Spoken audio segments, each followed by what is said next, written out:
தமிழக ஊடகங்களில் வந்ததை நான் அதிகாரப்பூர்வமாக சொல்ல முடியும் தம்பி, அதை நம்பாதீர்கள். One sided briefing. நான் டெல்லியில் 45 ஆண்டு காலமாக பத்திரிகை தொழிலில் இருக்கிறேன். என்னிடம் ஒரு சிபிஐ ஆபீசர் சொன்னது, விஜய் எங்களுடன் ஒத்துழைத்தார், முரண்டு போகவில்லை, he did not revolt என்ற வார்த்தை சொன்னார்.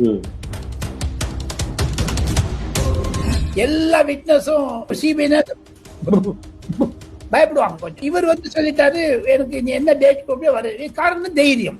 ஒரு சம்பவத்தில் தன்னை வேண்டுமென்றே சிக்க வைக்க வேண்டும் என்று ஒரு சதி நடந்ததாகத்தான் விஜய் நினைக்கிறார் என்று சிபிஐ அதிகாரிகளிடம் அவரும் சொல்லியிருக்கிறார். அதனுடைய கருத்தும் அது மாதிரிதான் வளர்ந்து வருகிறது என்று நான் நினைக்கிறேன். ஒன்று, தமிழக போலீசார்களுக்கும் சிபிஐ கண்டிப்பாக கேள்வி கேட்கிறார்கள். தமிழகத்தினுடைய கரூர் சம்பவத்தை 126 விட்னஸ் கூப்பிட்டுட்டாங்க, இன்க்ளூடிங் விஜய். அதுல 6 தமிழக போலீஸ் அதிகாரிகள், அது தவிர 3 IPS ஆபீசர்ஸ்.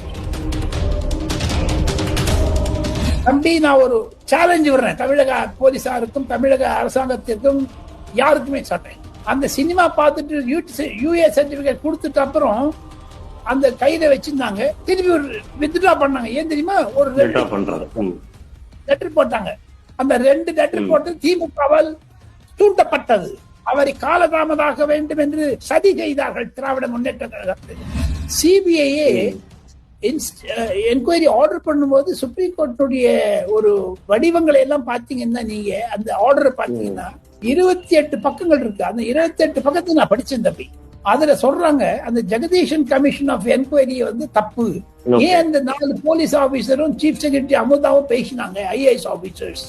அதெல்லாம் விஜய் தரப்பிலிருந்து ஆர்கியூ செய்யப்பட்ட இந்த சுப்ரீம் கோர்ட்டுக்கு முன்னாடி ஆர்கியூ செய்யப்பட்டதனுடைய சாராம்சம் தான் அந்த ஜட்ஜ்மெண்ட்ல இருக்குதுங்க.